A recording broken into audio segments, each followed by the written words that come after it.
Good morning, gentlemen.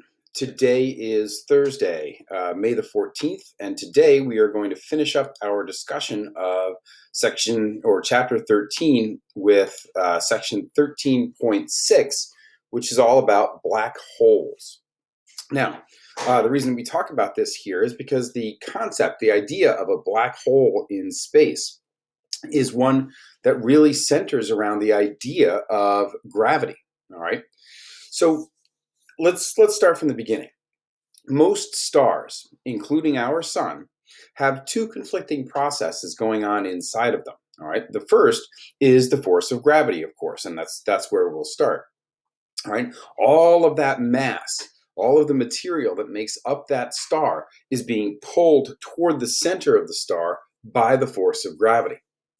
But at the same time, there is nuclear fusion going on. That's what produces the heat and the light and that sort of thing. But the nuclear fusion also causes mini atomic level explosions that push material out and away from the center of the star. Now, if those two processes are essentially equal, all right, in other words, the rate of gravity and the rate of nuclear fusion are the same, then the star remains at a given size. And that's pretty much where our sun is today. All right, its size has not changed in several billion years, and it won't change again for at least another 5 billion years, at least according to the best estimates of our astrophysicists. Now, however, sooner or later, something's going to change. And so here's the deal. The force of gravity is going to always remain the same because the mass of the star is constant. All right. However, if the fusion rate increases, then the star will get bigger. All right. And hotter for that matter. If the fusion rate decreases, the star will get smaller and cooler. Now, and so this leads obviously to changes in the size of the star. Now, keep in mind, gravity will remain constant. It's the fusion rate that's going to change.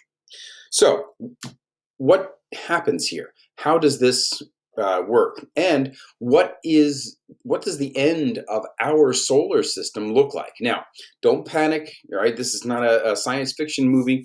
The sun is not going to run out of fuel for at least another 5 billion years. Okay, and by that point, you and I will be long gone.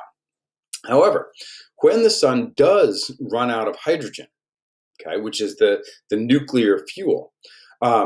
The hydrogen right now in nuclear fusion is being fused together to form a slightly bigger atom called helium.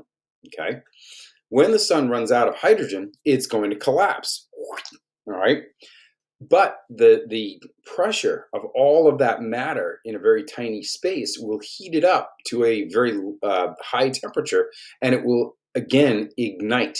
So the ashes will ignite. However, this time, because now we're doing helium fusion, it's going to be a much bigger star. We call this a red giant.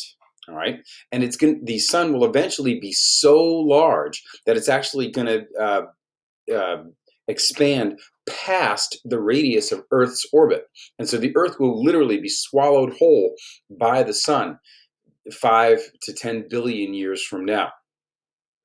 Now, that red giant will exist for some period of time, billions of years probably, but eventually the helium fuel will run out as well.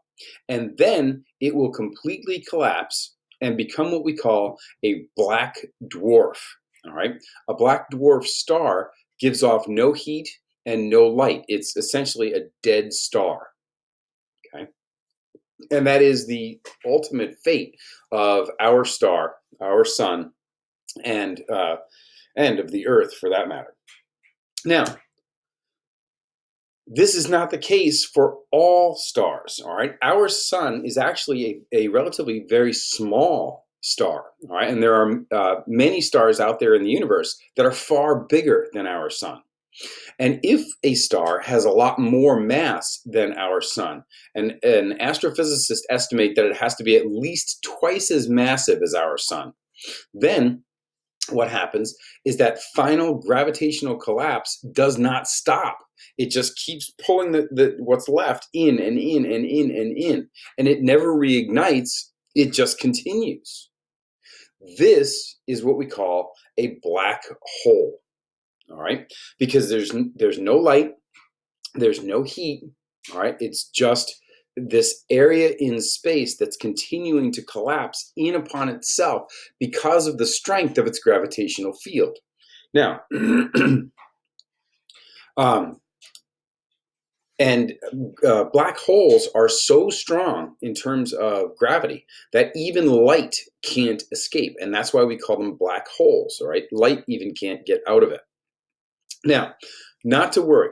Black holes are not these roaming, marauding things that move through the universe and just swallow everything up. All right, that's a science fiction movie.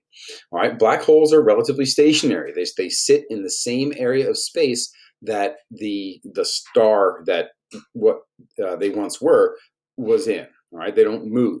All right, and the gravitational pull of the black hole is no bigger than the gravitational pull of the star that it once was. Because remember, the amount of mass there is constant, and it's really the mass that determines the strength of the gravitational field. All right, and so even though it would be a dangerous thing to get too close to it because you would get sucked in by the gravitational field. The same thing is true for getting too close to a star. All right, you'd get sucked in by the gravitational field if you weren't burned to death first. All right, and so these black holes are, they're out there. There's lots of them out there, but they are no stronger gravitationally than the stars that they once were. Okay, now, so in terms of the black holes, this diagram, which is about to pop up here, shows what can happen to stars over the course of their history. Now, way back when, in the primordial soup, there was what we call a stellar cloud. And this was just a bunch of gaseous matter floating around in the universe. And eventually, gravity brought that cloud all together, and it'll form stars, okay, at this level. And for our solar system, in this area of the universe, this happened about 10 billion years ago. Now, if just a little bit of matter, and little bit is a relative term, if just a little bit of matter came together to form a star, we end up with a small star. And as I said earlier, eventually, when the hydrogen burns out and then collapses, it will have then helium fuel and become a red giant. All right, this will eventually burn out and for a moment become a planetary nebula, which will swallow most of the planets, probably up through Mars. All right, so Mercury, Venus, Earth, and Mars are gone. And that will eventually collapse on itself to form what we call a white dwarf, or possibly a black dwarf. Our sun will form a black dwarf. Now, if there's more matter involved, then you form a large star. And the same process occurs. The hydrogen burns out, and then you're left with a helium star, which is called a red supergiant. All right, not just a red giant, but a supergiant, because it's so much bigger than the regular red giants. When this collapses, it will literally explode in a supernova, and that will either form a neutron star, whoops, or a black hole. Okay, just a little. This is not something I'm going to quiz you on or anything else. Just I thought you might find this interesting. Now, that brings us to example number 7. Okay, and this example says our sun is not massive enough to become a black hole. All right, it's a relatively small star, but if it were, and if it collapsed from its present size to become a black hole, would the Earth be drawn into it? Now, I want you to think about this, and I want you to put it in terms of Newton's universal gravitational law, F equals G times m1 times m2 over r squared. All right. The amount of mass of the sun is not going to change. And so, and the distance between that sun and the location of the Earth is not going to change. And therefore, the force of gravity is not going to change. So if even if the sun changed its size and whatnot, and for some reason the Earth wasn't destroyed in the process, the Earth would still not be drawn gravitationally into the sun, because the force of gravity exerted by the sun is going to remain the same because it's got the same mass. All right. So the short answer to example number 7 is no. All right. The gravitational force between the black hole and the Earth would not change. All right. The Earth and the other planets would continue in their orbits. Observers outside our solar system would see the planets orbiting about nothing. All right, and would likely deduce the presence of a black hole. And there are examples in astrophysics of planets or other objects in space orbiting around nothing that can be seen anyway.